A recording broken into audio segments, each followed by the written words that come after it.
Now, Stormwatch 12 weather with meteorologist Oliver Smith. Well, it was a wet day in southern Oregon and northern California today. East the Cascades even picked up some decent rain, a little over 1/10 of an inch over in Lakeview, just a skoshi bit less than 1/4 of an inch here in Medford, a little bit less up towards Grants Pass, and roughly around 1/4 of an inch over towards Brookings, but more so up towards North Bend. Highs today were in the low 60s into the Rogue Valley. 54 was the actual high temperature in Brookings, 52 for Klamath Falls, and Medford did make 60 degrees. Now, there's still a few showers in and around the Rogue Valley right now. There was a shower over by Talent. Looks like there's a bit of a shower now over Ashland, but this is moving from the northwest towards the south and the east. Then this will taper off throughout the night tonight. Our next system is offshore. This big mass of clouds is actually going to be aiming right at us, and this will be moving through tomorrow. We'll talk about how that's going to affect your weather coming up later in the show. But right now we're looking at for tonight temperatures in the upper 20s and low 30s for tonight. 30s and 40s west of the Cascades. A lot of cloud cover over towards Medford. 47's the forecast low for Medford. 35 from Mount Shasta City. Now, if you're thinking of taking a hike tomorrow's not going to be the greatest day, but also not really the worst day either. We're going to have the best period would be, especially if you want to like walk your dog or go for a run, would be early in the morning, because once we get towards the afternoon, that's when we're going to have that chance of rain moving in from that system we were just looking at.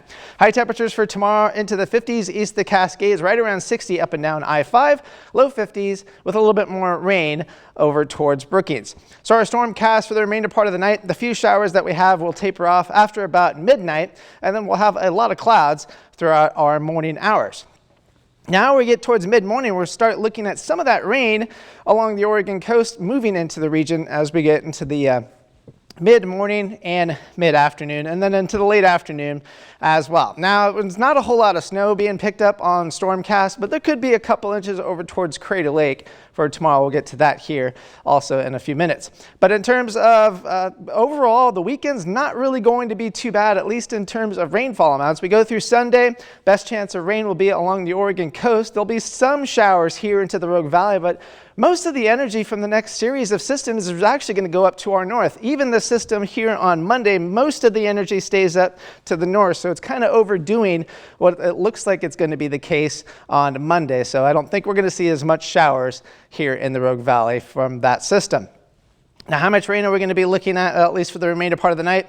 Not much, maybe a shower, and that's about it. But once we go through the day tomorrow, we'll pick up a little bit of rain. It's not a significantly strong system, but we could pick up 1/10 of an inch of rain west of the Cascades. East of the Cascades, it'll be pretty hard pressed to pick up any measurable precipitation at all. In terms of the snowfall amounts, yeah, there's going to be a little bit of snow over towards Crater Lake and maybe get an inch or two. If you're heading over Lake of the Woods and the passes, you might get an inch, but other than that, there's not going to be much snow at all. Now, our system that's giving us the showers pushes off towards the east, and we get another system as we get towards the early part of next week. But again, most of the energy stays up to the north. Our storm track is aimed right at us, so it will be a little bit on the cool side as well. The interesting thing is when we clear out on Tuesday morning, we're going to be pretty chilly. In fact, Applegate Valley, Illinois Valley, and over towards Grants Pass could have some frost possible on Tuesday morning. I don't think it'll be that cold here in Medford, but we'll still be into the 30s overall.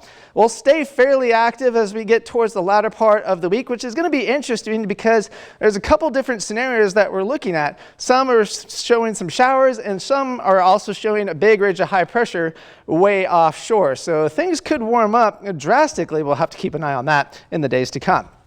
Here's your forecast for the Oregon coast, 60s through about Tuesday, and then we warm up into the 60s. After that, chance of showers for pretty much every day. Northern California, 6 out of 7 days are actually going to be pretty dry. The only chance of rain at this point looks to be Thursday with highs in the 70s on that day. Same kind of scenario for the Klamath Basin. Most of the precipitation won't make it that far east, but cold overnight lows still into the 20s and 30s. Cascades, best chance of snow and rain will be for Saturday and again so on Monday. That'll be the best day. The rest of the week won't see a whole lot of activity overall. Here in the Rogue Valley, we'll be in the 50s and 60s for the next couple days. Temperatures could get into the low 70s, but we might even see 80s at that time. We'll keep an eye on that in the days to come.